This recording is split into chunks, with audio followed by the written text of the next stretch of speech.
pessoal depois pega, porque não tem como a gente ficar adiando, não, né? Senão a gente não consegue terminar aí o processo.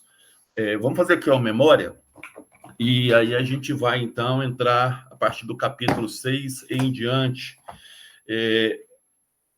Nós já falamos para vocês que, vamos dizer assim, o Apocalipse começa mesmo a partir do capítulo 4, porque no capítulo 1, 2 e 3, nós falamos de capítulos introdutórios, e sendo que o capítulo 3, 2 e 3 são as cartas às 7 comunidades, né? As 7 comunidades. Nessas cartas, nós vimos, Jesus, ele apresenta com um título, para cada comunidade com um título diferente, de acordo com a realidade da comunidade.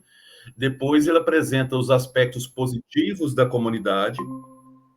Só vou demorar, estamos começando agora com a memória. Aí, então, ele apresenta os aspectos positivos da comunidade, depois ele apresenta os aspectos negativos e faz o convite à conversão. Isso são as 7 cartas às comunidades. Muito bem, isso é a parte introdutória, capítulo 1, 2 e 3. O capítulo 4 e 5 é uma introdução do primeiro grande bloco. Alguns autores colocam esse primeiro grande bloco do capítulo 6 ao 9, outros colocam do 6 ao 11. Por exemplo, esse autor que eu trabalho com vocês, aqui chamado José Bortolini, ele coloca que esse bloco que nós vamos ver vai do capítulo 6 ao 9. Já eu gosto também de um biblista brasileiro, que é aqui o Carlos Mester, eu tenho também ele aqui, ele coloca que esse bloco vai do 6 ao 11, tá? Nesse bloco, seja do 6 ao 9 e do 6 ao 11, nós vamos ter, então, aí uma introdução também para esse bloco. A introdução são os capítulos 4 e 5 que nós já vimos. Vamos aqui fazer a memória desses capítulos 4 e 5. No capítulo... Boa noite, estamos começando agora com a revisão, tá? Com a memória da aula. Então, no capítulo 4, o que nós vimos no capítulo 4?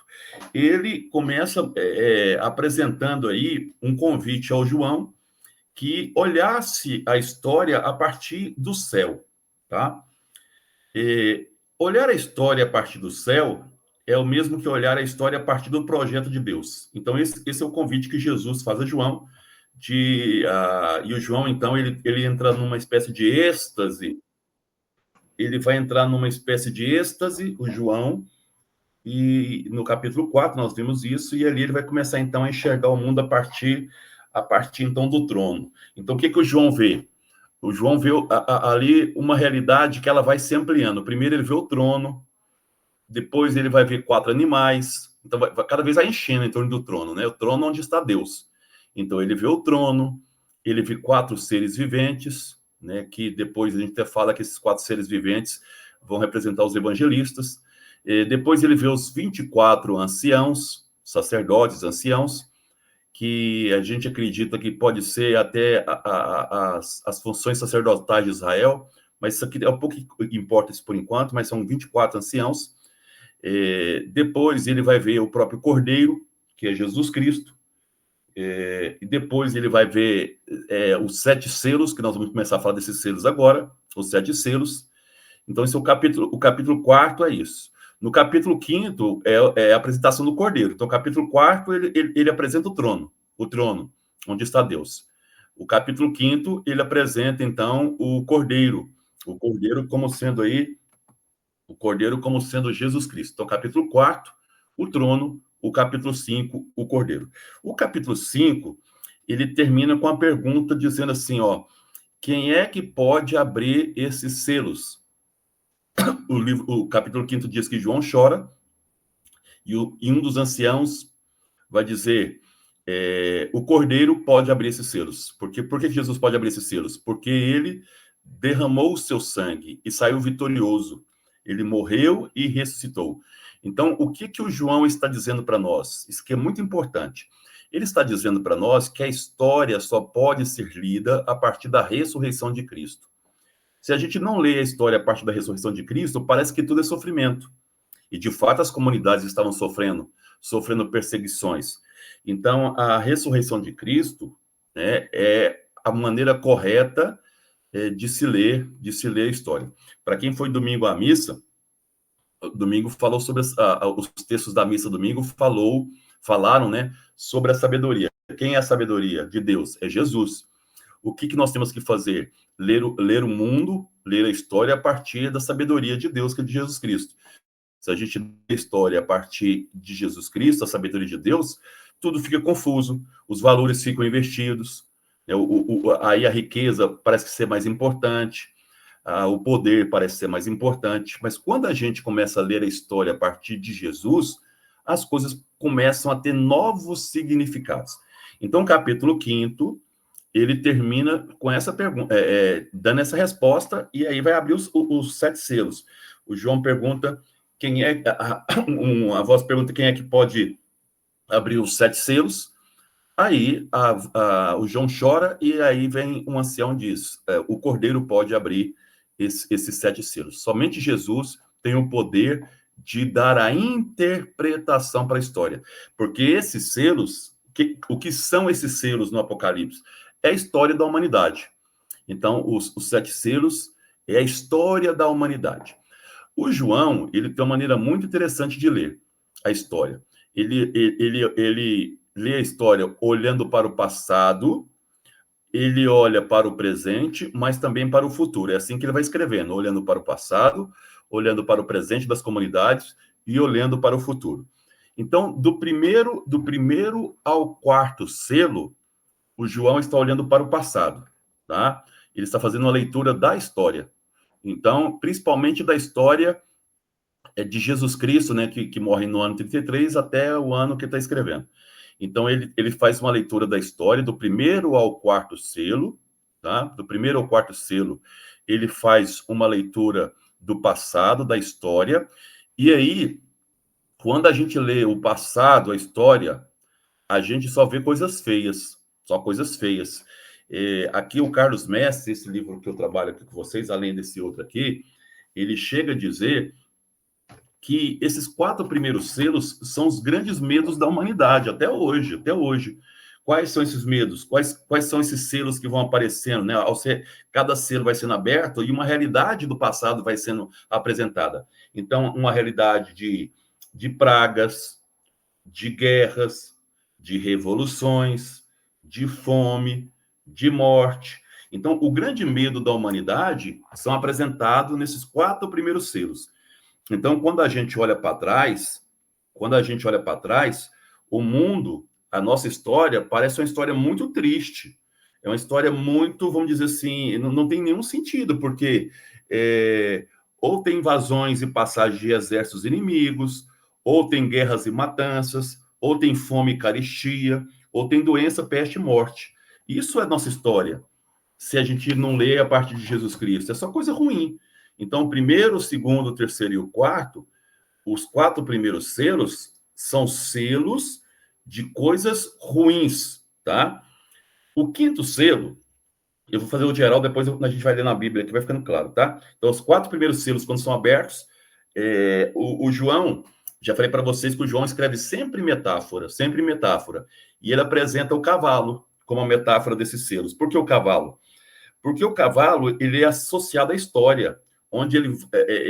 e na Bíblia também, principalmente no Apocalipse, os animais podem ser positivos ou negativos. Depende muito como se descreve eles.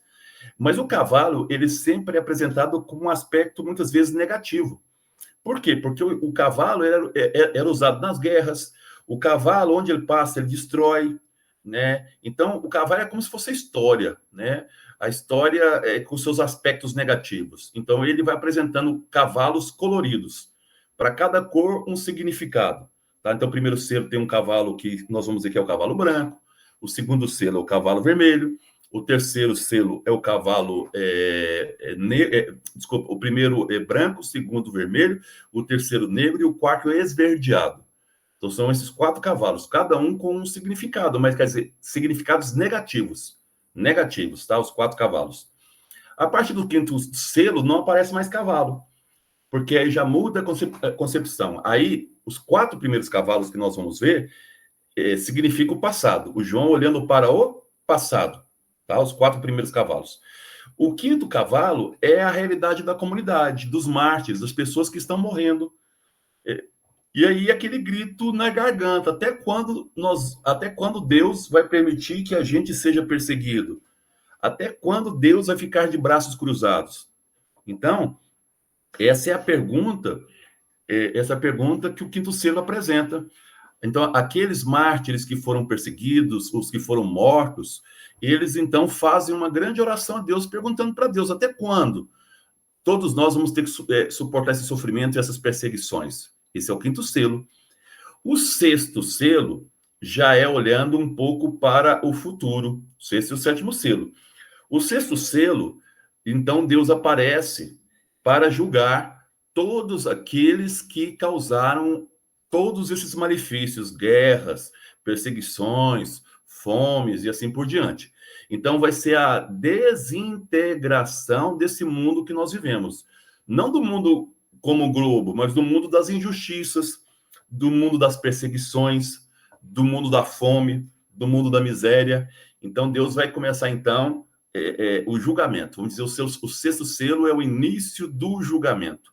Nós chamamos isso na Bíblia do dia da ira de Javé, ou do dia da vingança de Javé. Javé vem para vingar vamos dizer, aquilo que nós fizemos de maldade. Aí, o sexto selo, ele vai terminar com uma pergunta também. Então, quem é que pode se salvar? Quem é que pode se salvar? Se for julgar assim todas as pessoas que causaram maldade e tudo mais, quem é que se pode salvar? E aí o sexto capítulo ainda, no finalzinho dele, vai dar a resposta, porque o sexto capítulo nós podemos dividir em duas partes também, tá? E aí, aí Deus vai mostrar quem que se salvou no passado, tá? O sexto capítulo vai mostrar isso, quem se salvou no passado e quem que se salva agora no presente. Então, no sexto capítulo, ele vai dar essa resposta: aqueles que se salvaram no passado e os que se salvarão agora no presente. E o sétimo selo é o futuro, que será o fim de todo esse mundo, porque vocês vão observar no sexto selo vocês vão observar que apenas 1/3 da Terra é destruída, não é ela toda, tá? Então não é ela toda ainda. Mas no sétimo selo, aí Deus vai anunciar então, interessante, porque a lógica de Deus não é a mesma lógica dos homens, e o sétimo selo, em vez de Deus destruir de uma vez por todo mundo, Deus anuncia trombetas. Aí nós vamos ver, então, a partir do capítulo 8º, tá? A partir do capítulo 8º, principalmente, as trombetas que nós vamos falar aqui.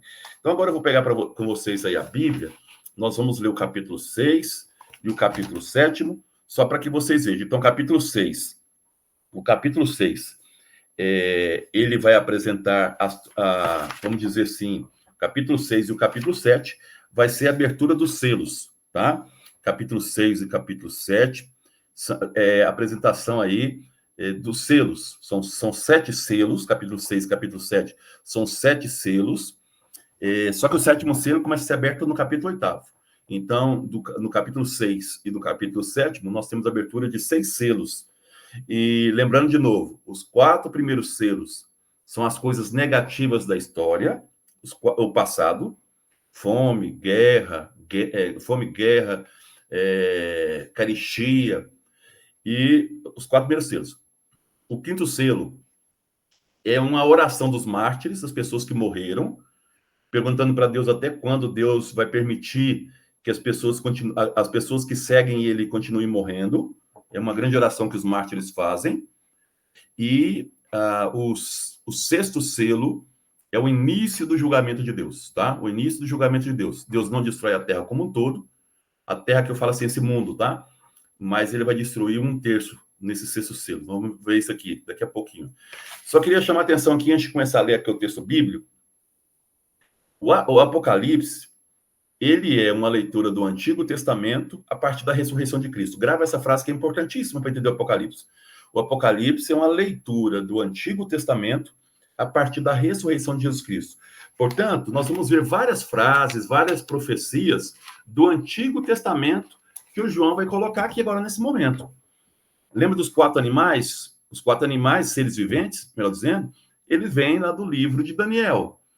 E nós vamos ter aqui várias profecias aqui no capítulo, principalmente no capítulo 6 e capítulo 7. Várias profecias vão aparecer nesse momento aqui. Vários salmos serão citados nesse momento. E eu depois vou falando para vocês entenderem essa questão, para que o livro do Gênesis vai ser usado no capítulo 6 e 7, o livro do Gênesis, o livro do Êxodo vai ser usado, vou pegar só alguns, tá? O livro do Gênesis, o livro do Êxodo vai ser usado, vão ser usados aí, os salmos serão usados também aqui pelo João. No capítulo depois, ele vai usar várias profecias, tá? Do Antigo Testamento. O que o João está fazendo? Ele está lendo o Antigo Testamento, tá? Lendo o Antigo Testamento a partir da lógica de Jesus. No Antigo Testamento, o povo também sofreu, o povo também se tornou escravo do Egito. Agora o povo está escravo de quem? Do Império Romano. É isso que o João está dizendo. No passado, fomos escravos dos egípcios, depois fomos escravos dos babilônicos. Deus nos abandonou? Não, não nos abandonou. Por isso, quando for falar aqui também das pragas, quando for falar das trombetas com as pragas, nós vamos recordar as pragas do Egito. O João está recordando as pragas do Egito. Quando o povo de Deus saiu do Egito para adorar Deus, o Moisés reuniu e fez um novo recenseamento. O que significa recensear o povo? Formar um novo povo. Porque o povo que estava no Egito, aquele povo morreu, vamos dizer assim. Agora nós temos que formar um novo povo. Temos que recensear. Vocês vão ver aqui no Apocalipse também que vai ter um novo recenseamento. Quer dizer, Deus está constituindo uma nova nação, um novo céu, uma nova terra. Então, o Apocalipse, ele é um livro que no final, lá no capítulo 21 e 22, vai se falar desse novo céu, dessa nova terra. Um céu que não tenha mais fome, um céu que não tenha mais miséria, um céu que não tenha mais guerras, um céu que não tenha mais sofrimento. Mas é Deus que vai fazer isso? Não, isso que o João está querendo mostrar para nós. Isso depende de nós. Deus está do nosso lado, mas a ação é nossa. Dentro de nós, está dizendo João, existe uma sementinha do bem e existe uma sementinha do mal. Se a gente não se converter a Deus, esse mundo continua assim. O sofrimento vai continuar assim, as coisas vão continuar assim. O que nós temos que fazer, toda a humanidade, é se converter a Deus. Os que não quiserem se converter, esses sim serão punidos por Deus, está dizendo João. Tá? Esse é o julgamento de Deus. Os que não quiserem se converter, Deus não pode fazer nada. Mas ele vai convidar cada um de nós para a conversão. Quando nós convertermos a Deus, aí sim terá um novo céu, uma nova terra. Aí está usando ali qual livro? Livro do Gênesis, da criação. Tá? Uma nova criação. Sem fome, sem guerra, sem morte. Porque o Adão e Eva, antes de pecar, eles eram seres para viver o resto da eternidade vivos, sem morte. A morte entrou no mundo, segundo o Gênesis, pelo pecado. Então, aqui também é a mesma coisa, quer dizer, nós só vamos ter o novo céu e a nova terra quando a gente se converter a Deus. O João está fazendo um grande convite às comunidades, tá? Então, só quero lembrar isso, as profecias que vão aparecendo o tempo todo. Então, vamos lendo aqui, e aí eu vou parando e explicando cada um. Quem está com a Bíblia aí pode abrir o capítulo 6. Hoje eu quero ver se eu faço com vocês pelo menos os 6 e o 7 do livro. O livro do Apocalipse é um livro belíssimo, belíssimo, que vai nos mostrando a história, como que Deus julga aqueles que são injustos, e um convite constante à conversão, tá?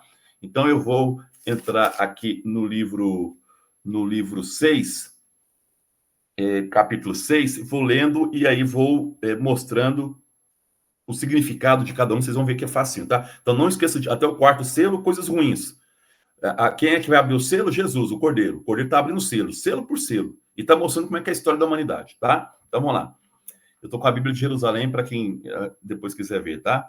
Então, o Cordeiro rompe os 7 selos. O selo, já lembrei para você, é a história da humanidade, tá? Quem é que viu? João, né? Vi quando o Cordeiro abriu o primeiro dos 7 selos. E ouvi o primeiro dos 4 seres vivos dizer como o estrondo de um trovão. Já falei para vocês que trovão, nuvem, tudo isso é manifestação de Deus.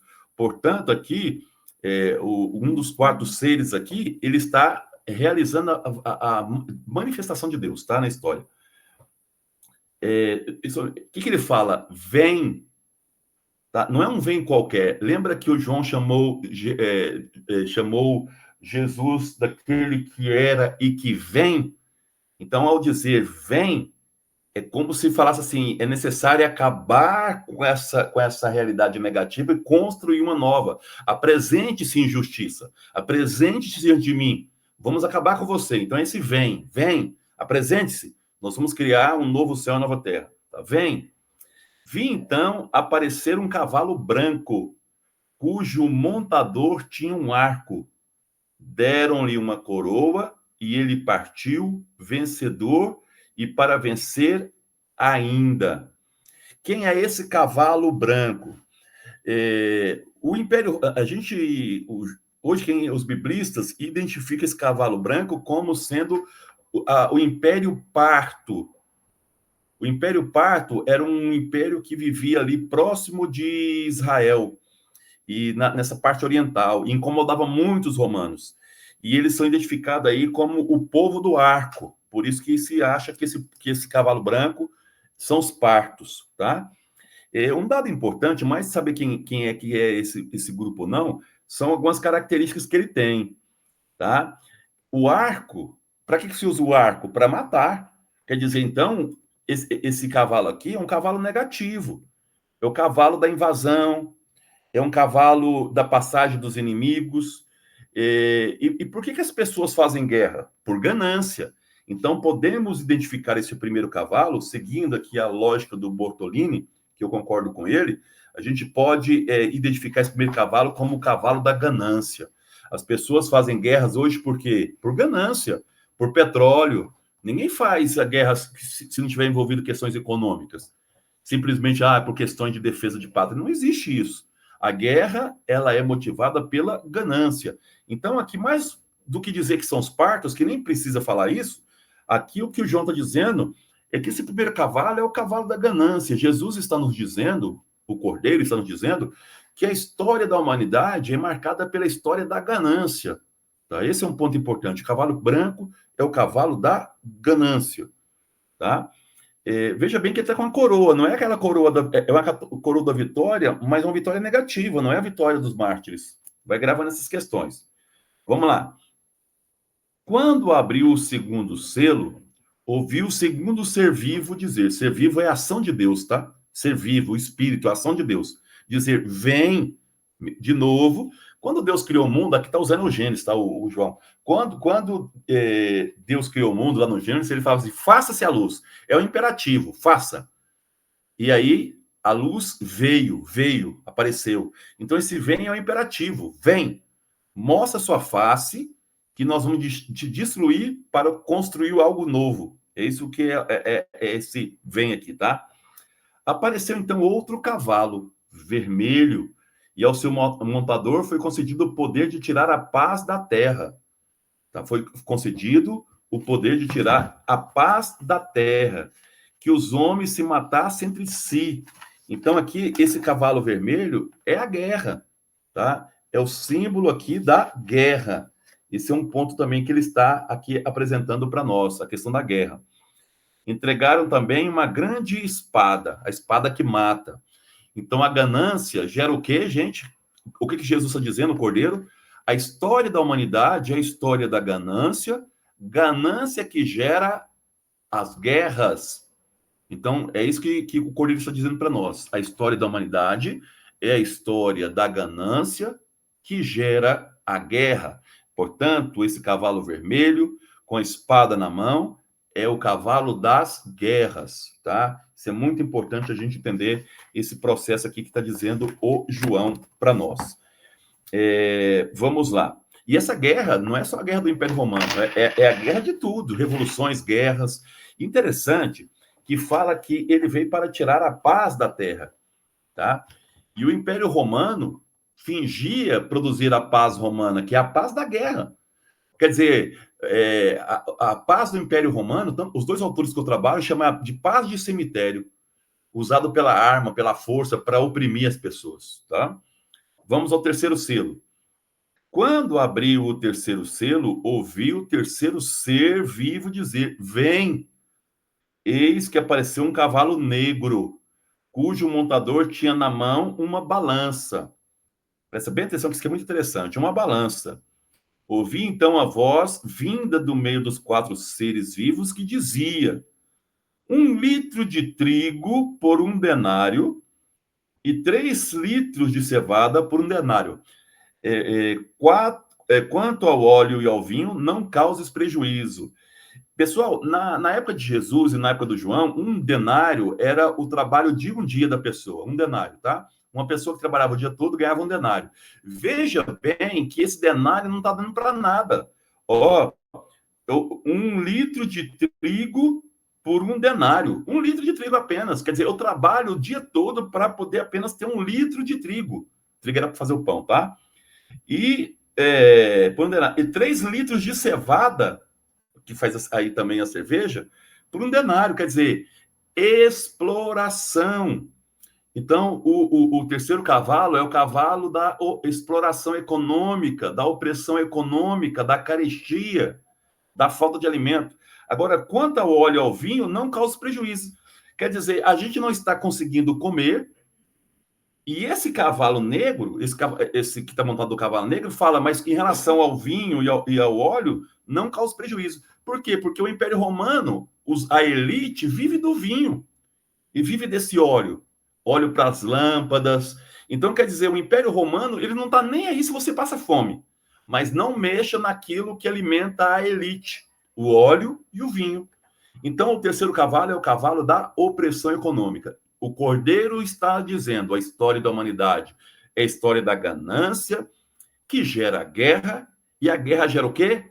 Carestia, opressão econômica, fome. É isso que vai causar aí o terceiro cavalo, tá? Fome, carestia, dificuldade econômica, esse ponto aí. Vamos ao quarto. Quando abriu o quarto selo, ouvi a voz do quarto ser vivo, que é o Espírito de Deus, né? Que dizia: vem. Vi aparecer um cavalo esverdeado. Seu montador chamava-se a Morte. Aqui já está a identificação, a Morte, tá? E o Hades o acompanhava. Quem é o Hades? O Hades é o deus grego do submundo, onde as pessoas são enterradas, tá? Foi-lhe dado o poder sobre a quarta parte da terra, para que exterminasse pela espada, pela fome, pela peste e pelas feras da terra. Então não é uma morte qualquer, é a fome, é a fome, é a morte que vem pela fome, é a morte que vem pela peste, porque as pessoas que estão fracas, que não se alimentam, essas pessoas vão pegar doenças e aí também vão ser alimentadas pelas feras da terra. Então, olha que lógica bacana, tanto que o Apocalipse é bacana. Jesus está dizendo, a história da humanidade é a história da ganância, a ganância gera guerra, a guerra vai gerar o quê? Carestia, né? Pessoas que não têm condições de comprar mais nada, e quem não tem condições de comprar mais nada, quem vive sob a opressão econômica, vai morrer. Ou vai morrer porque não se alimenta, ou vai morrer por doenças. Então, aqui é o primeiro cenário que o João apresenta do passado. O João aqui está olhando para o passado. Ele não falou ainda da realidade dele, embora também ela fosse a realidade dele. Mas ele fez uma leitura do passado. O passado da humanidade é um passado de ganância, de guerra, de carestia e de morte. Então, esse é o cenário que o João viu a partir do céu, quando Jesus foi abrindo os 4 primeiros selos, tá bom? Então, esses aqui são os 4 primeiros selos. Aí, vamos agora ao quinto. Nós estamos ainda no capítulo 6, tá? O quinto selo vai falar da realidade presente, a realidade das comunidades. O quinto selo é a realidade das comunidades, tá? Então, ele vai dizer o seguinte, a partir do capítulo 9 em diante. Ele vai dizer, quando abriu o quinto selo, vi sob o altar, ele está no céu, e lembra que eu falei que o Apocalipse é um livro de liturgia. Lá no céu tem a liturgia celeste. Tem o trono de Deus e tem o altar. Ali é a liturgia celeste. Então, vi sob o altar a vida dos que tinham sido imolados por causa da palavra de Deus e do testemunho que dela tinham prestado. Então, ali no altar estavam as orações dos mártires, de todos aqueles que perderam a vida, das comunidades que perderam a vida por seguir Jesus. Então, o João, ele viu ali em cima do altar, na verdade, embaixo do altar, tá? Embaixo do altar. Sob o altar, embaixo do altar, ele viu as orações, tá? De todos, a vida, né? Sob o altar, as vidas dos que tinham, tá? Só aceitar aqui a Dianane. Isso. Eu estou no capítulo 6, versículo 9 em diante. Então, aqui no quinto selo, o João está mostrando aqueles que morreram. Os que morreram mártires por defender Jesus Cristo. Então, se até o quarto selo o João olha o passado, agora no quinto ele está olhando o presente, a realidade daqueles que morreram em nome de Jesus. E onde estão a vida desses? Estão, tá, debaixo do altar. Só que não é a vida especificamente deles, são orações que eles fizeram. Vocês vão ver aqui, ó. E eles clamaram em alta voz: até quando, Senhor, santo e verdadeiro?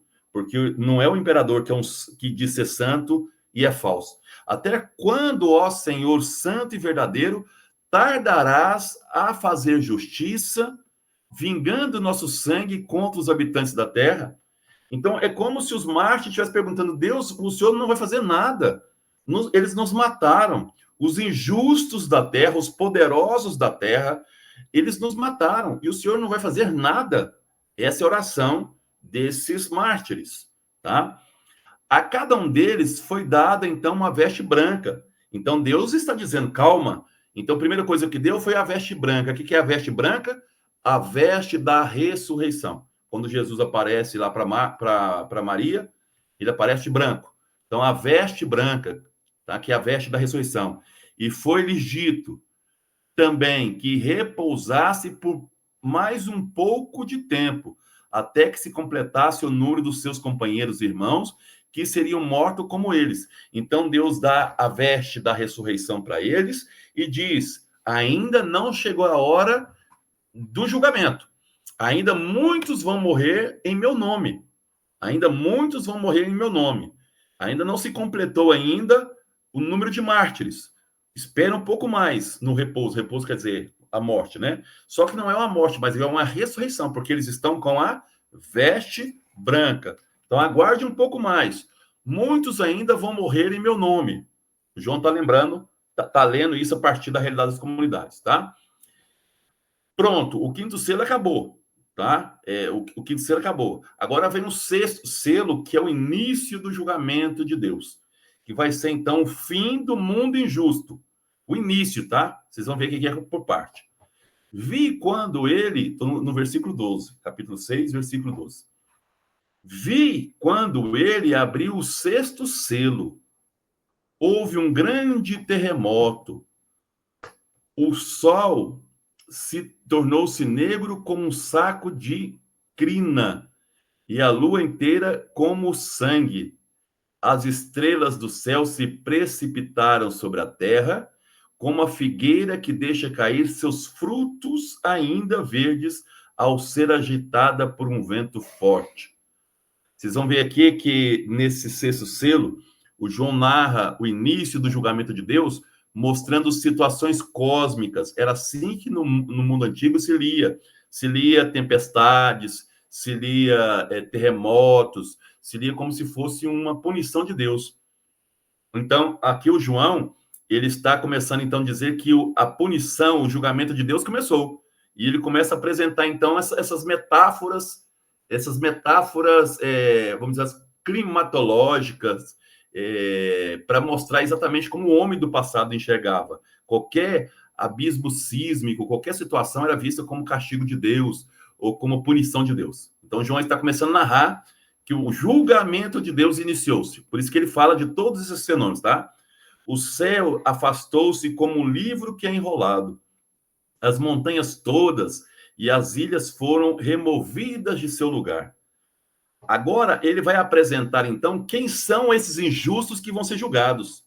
Então, ele apresenta aqui agora o número dos injustos que vão ser julgados. Olha quem são eles.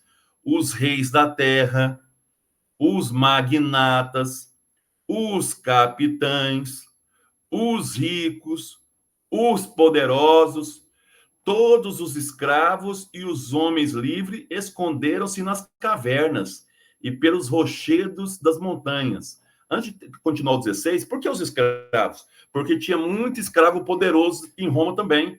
A escravidão não é igual hoje, recentemente, não como hoje, né? Recentemente, que era por cor, negro, que sofria, que era pobre, não. Tinha muitos escravos em Roma, e escravos na Grécia, que eram pedagogos, professor. Olha Aristóteles. Aristóteles era um escravo, né? E ele foi aí, vamos dizer, o professor do Alexandre o Grande. Então, tinha muitos escravos ricos também que faziam maldade e perseguiam também as comunidades.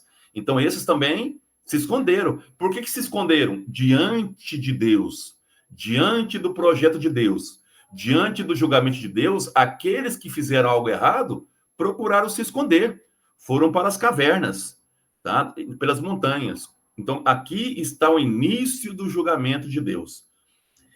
O que esses poderosos, esses ricos, capitães, eles falaram? Eles, dizendo aos montes e às pedras, desmoronai sobre nós e escondei-nos da face daquele que está sentado no trono e da ira do Cordeiro, pois chegou o grande dia da sua ira. E quem poderá ficar de pé? Aqui 2 pontos importantes. O primeiro ponto importante, chegou o dia de Javé.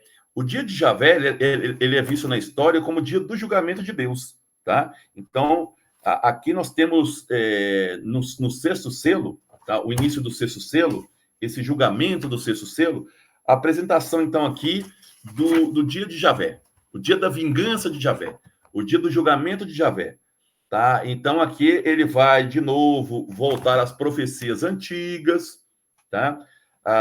Uma das profecias, o dia de Javé, para quem quiser depois pegar, está no livro de Joel, capítulo 2, versículo 11, tá? Então, Joel, capítulo 2, versículo 11, o Joel diz o seguinte: o dia de Javé é grande, extremamente terrível. Quem poderá suportá-lo? Está dizendo para os injustos, né? Aqueles que são injustos, tá? Ele é terrível não para os perseguidos, ele é terrível para os perseguidores, esse aqui que o João apresenta, os magnatas, militares, ricos, poderosos, escravos e livres que foram injustos. E aí a pergunta dos poderosos, será que só nós vamos ser punidos? Quem é que, diante da justiça de Deus, quem é que poderá ficar de pé? O capítulo 7 vai mostrar, então, vai responder essa pergunta. Quem é que poderá ficar de pé?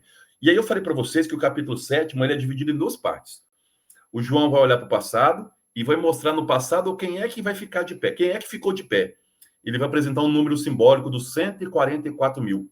Vou explicar para vocês quem são esses 144 mil. E depois o João vai mostrar no presente quais são aqueles que vão ficar de pé diante da justiça de Deus. Então, João vai dizer, ele vai responder essa pergunta. Diante do julgamento de Deus, quais vão se salvar? Tá? Quais se salvaram no passado? Quais vão se salvar agora? E é isso que o João vai responder no capítulo 7, que eu vou começar agora com vocês, tá?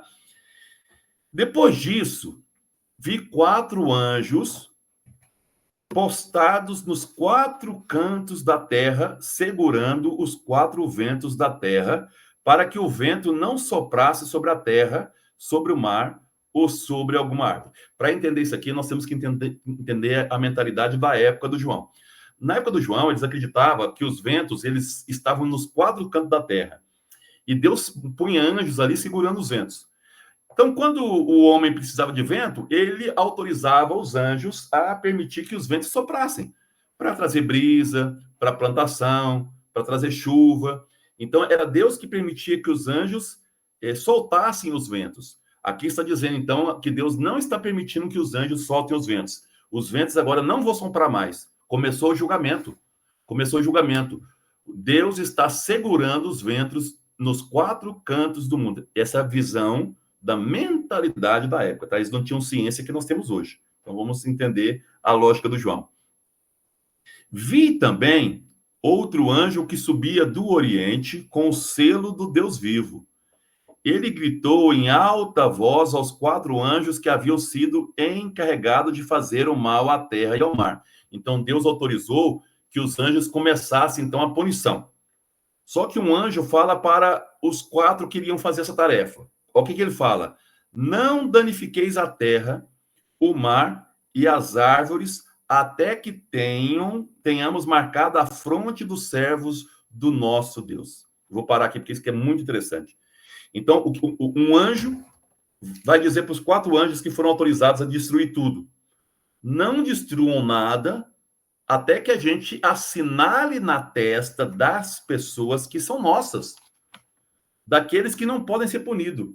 E aqui algo interessante em relação a isso, está ligado à questão. Aqui é uma profecia do profeta Ezequiel, isso está no Ezequiel 9:1-4, tá? João está se inspirando nisso aí, na questão de marcar as pessoas, porque na época antiga, o Joel diz o seguinte, vou ler aqui a profecia do Joel, só precisa entender isso. O João está usando essa profecia de marcar na testa. O que diz o Joel? O Joel diz assim, ó, as pessoas eram assinaladas com uma cruz na testa, fazia uma cruz na testa. Isso antes de Jesus, nem se falava de Jesus, nem de crucificação, tá? Profeta Ezequiel. As pessoas devem ser assinaladas com a cruz na testa, estão gemendo e chorando por causa de todas as abominações que se cometem no meio da cidade. Deus pede que assinale as pessoas na testa antes de punir aqueles que estão fazendo mal à cidade. Isso o Ezequiel está dizendo lá atrás, tá? Qual é o sentido, portanto, dessa marca? Esse autor aqui, que eu gosto bastante, que é justamente o Carlos Mester, ele fala que tem 3 leituras teológicas para essa questão da marca. Primeira leitura teológica. A marca significa que nós somos propriedade de Deus, tá? O gesto que revela que nós somos propriedade de Deus. Onde está escrito isso? Só basta ler você lá no Êxodo 19:5-6, tá? Então nós somos o povo eleito que saiu do Egito, ele foi denominado propriedade especial de Deus. Então a marca na testa aqui é para dizer que Deus não vai destruir o mundo até que a propriedade dele seja separada. Ponto 1. Ponto 2. A marca significa proteção. Onde está isso? Também no livro do Êxodo, capítulo 12, onde fala que um anjo exterminador ia passar, mas aonde estava ali a questão do sangue na porta, ninguém ia ser morto. Então, o sangue, a marca também é proteção. Então, nós somos propriedade de Deus, somos protegidos por Deus, é isso que está dizendo João. Terceiro, compromisso e missão, aí é o batismo, isso está no livro de Paulo, segundo aos Coríntios. Nós somos marcados para ter um compromisso e missão com Deus. Pelo batismo, somos chamados à missão. Então, nós somos propriedade de Deus, somos protegidos por Deus para quê? Para transformar o mundo. Essa é a grande missão de todo batizado, tá? De todo batizado. Então, aqui, esse selo que foi marcado na testa das pessoas, não fala que marca é essa, pode ser a cruz, né? Ou pode ser o próprio batismo, que o João nos fala qual é essa questão. A ordem é essa para os 4 anjos: não danifique nem a terra, nem o mar, e também nem as árvores, até que tenhamos marcado a fronte dos servos do nosso Deus. Houve então o número dos que tinham sido marcados. Quanto era esse número? 144.000. O João está falando dos cristãos? Não, ele está olhando para o passado. Ele está falando de todos aqueles que passaram pela situação do Egito, da Babilônia. Foram judeus que se converteram a Deus. Porque muitos judeus eram verdadeiros judeus. 12 são as tribos. 12 são as tribos. Vezes 12, que é o número da totalidade, dá 144.000. O que o João está dizendo que são todos os judeus que foram fiéis a Deus. Então, está olhando para o passado. Aqui o João olha para o passado. Todos os judeus que foram fiéis a Deus, esses serão salvos. O João está olhando para a comunidade judaica, tá bom? E por que nós sabemos disso? Está aqui, ó. Ele mesmo fala: de todas as tribos dos filhos de Israel, da tribo de Judá, 12.000, e assim por diante, da tribo de Ruben, 12.000, da tribo de Gade, 12.000, da tribo de Asser, 12.000, de cada uma dessas tribos aqui, 12.000, não vou ler todo, não. Falta uma tribo aqui, para quem conhece um pouco da história de Israel, falta uma tribo. Qual tribo está faltando aqui? Está faltando a tribo de Dan. A tribo de Dan não está colocada aqui. Por quê? Porque Dan foi uma tribo que favoreceu o politeísmo em Israel. Então ela não foi colocada, ela foi trocada pelos filhos de José. Então aqueles que favorecem ao politeísmo, os judeus, esses não serão salvos, está dizendo aqui, tá? Então a tribo de Dan não apareceu aqui por isso, tá? Depois disso, eis que eu vi uma grande multidão que ninguém podia contar. Agora é o presente da comunidade.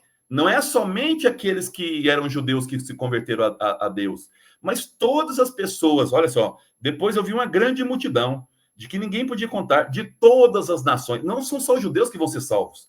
Todas as nações, tribos, povos, línguas estavam de pé diante do trono e diante do Cordeiro, trajados com vestes brancas, com palmas na mão. Veste branca significa ressurreição, palma na mão, vitória, tá? Quer dizer, não são apenas os judeus que são salvos. Deus vem para todos, está dizendo João. Para todos que são fiel ao projeto. Pode ser judeus, os 144 mil, ou podem ser toda a multidão que eu estou vendo dos mártires, de pessoas que morreram de todas as tribos, vestes e palma na mão. E aí eles fazem a grande liturgia celeste. A salvação pertence ao nosso Deus, não é ao povo judeu. A salvação pertence ao nosso Deus, que está sentado no trono, e ao Cordeiro. Somente Deus é o responsável pela salvação, não é religião, não é povo, não é fidelidade à raça judaica. Então, aqui, a salvação quem dá é Deus, tá bom? E todos os anjos que estavam ao redor do trono. Então, aqui ele está narrando já, então ele vai compor no céu. Muito bonito isso. Trono, Cordeiro, os 24 anciãos, uma multidão de anjos, uma multidão que foram salvas, os 144 mil. Então, ele vai pintando o céu. Muito bonito isso que o João faz. Diante do trono, com a face por terra, para adorar a Deus. E dizia, olha a liturgia celeste, que bela. Amém. O louvor, a glória, a sabedoria, a ação de graças, a honra, o poder e a força pertence ao nosso Deus pelos séculos dos séculos. Amém. Pode contar aqui que são 7 atributos a Deus. Sabedoria, ação de graças, honra, poder, força, tá? Pertence a Deus. Um dos anciãos tomou a palavra e disse, estes que estão trajados com veste branca, quem são? De onde vieram? Então o ancião, ele faz essa pergunta para o João. E o João diz, eu lhes respondi, meu senhor, é tu quem o sabes, eu não sei de onde vieram essas pessoas. Ele então me explicou, aí o ancião fala para eles, estes são os que vêm da grande tribulação, das perseguições, né, que o Império Romano fez. Eles lavaram sua veste e alvejaram no sangue do Cordeiro, são os mártires, são os mártires. Olha como isso vai dar força para as comunidades, hein? E por isso que estão diante do trono de Deus, servindo de dia e noite no seu templo. Aquele que está sentado no trono estenderá a sua tenda sobre ele. Lembra que quando o povo saiu do Egito e também da Babilônia, eles ficavam em tendas? Agora é a nova tenda, é o novo povo de Deus.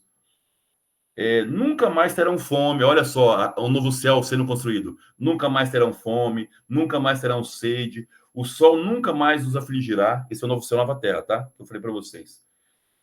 Nem qualquer calor ardente, pois o Cordeiro que está no meio do trono os apacentará, conduzindo até as fontes de água da vida. É o próprio Cordeiro que vai levar eles para a fonte da vida eterna. E Deus enxugará toda a sua lágrima de seus olhos.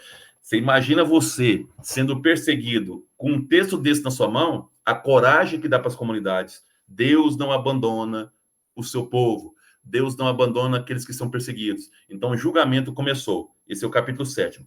O capítulo 8 agora, que nós não vamos ler hoje, nós temos aí já terminando, ele então fala do 7º selo. Isso vamos ver na próxima aula, tá bom? Pessoal, se alguém tiver alguma pergunta, faça no grupo, porque eu só tenho 9 minutos aqui, tá? 9 minutos aqui da chamada nossa. Então, aqueles que têm alguma dúvida, ponha no grupo lá que eu respondo para vocês, tá bom?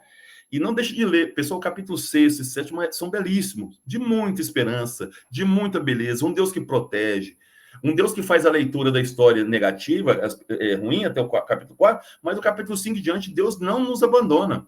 Deus, ele vai separar aqueles que são fiéis a ele. Deus vai julgar aqueles que perseguiram. Então, ele está dizendo, João, e começa a anunciar, então, um novo céu e uma nova terra para essas pessoas, tá bom? Uma grande esperança. Por isso que eu falei para vocês, o livro do Apocalipse é um livro de muita esperança. E João está lendo o Antigo Testamento a partir do olhar da ressurreição de Cristo, tá bom? Fiquem com Deus, faça a pergunta lá que eu vou respondendo vocês, aqueles que ficaram com dúvidas. Um abraço.